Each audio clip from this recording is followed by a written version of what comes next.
Well, shalom, this is Todd Bennett from Beersheva, Israel, and I have come to the spot that they believe is the original well of Abraham. This has a lot of history associated with it, this well does. Obviously it's been reinforced and there's some new stones and such, but apparently the Bedouin tradition is very strong that this well was the well that Abraham dug, that we read about in the text of Bereshit. Beersheva means 7 wells, and this was basically part of a treaty that was made between Abraham and Abimelech. And so there is a well at the Tel Beersheva, which maybe I'll try to attach to this video, which is in front of the city, but it makes sense, and there's a controversy whether that's the well of Abraham or whether this is the well of Abraham. But see, Abraham was a nomad essentially. He had livestock and herds and cattle. This well is very close to the river, and it's a very sandy soil, and this would have been a place where animals could graze. The well would have been much easier than the one that we see at Tel Beersheva, which is basically dug into rock. And so it just makes sense between the tradition, the location. Abraham would not have lived right in a city, so he probably would not have dug a well right in a community like that. He would have been kind of off on his own a little bit, have room for his cattle to graze, and of course near the river is an ideal place with sandy soil to dig a well. So we think this is really the location of Abraham's well, not the one at Tel Beersheva.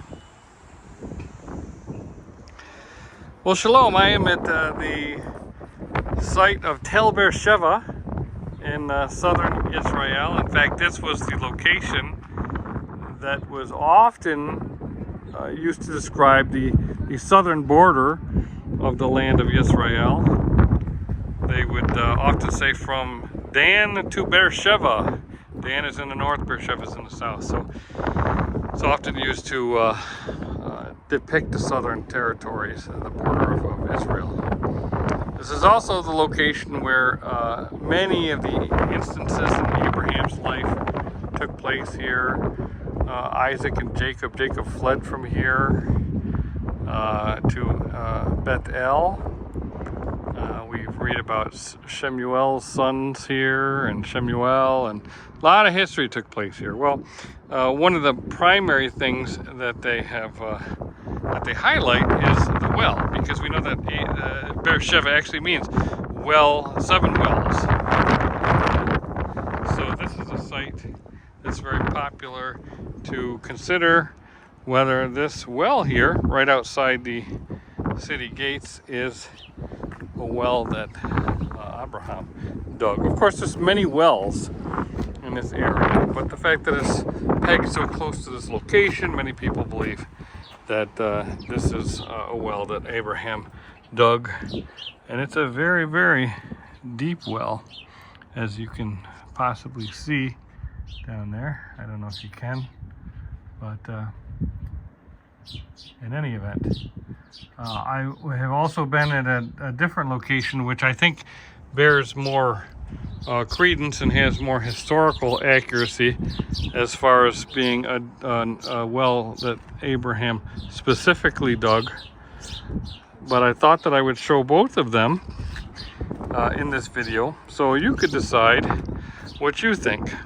The other site, more closer to Beersheva, has more history associated with it. As far as Bedouins go, they would call it the well of Beersheva, and they identified it with Abraham. So I think that one probably is more likely, because we know Abraham had herds, and he would not have lived right near the city gates. I don't think. He was very wealthy. He had lots of herds, and I suspect that he lived a little bit away near the river, and that's where he dug his well. But you decide. Anyways, this is Todd Bennett from Beersheva, Israel. Shalom.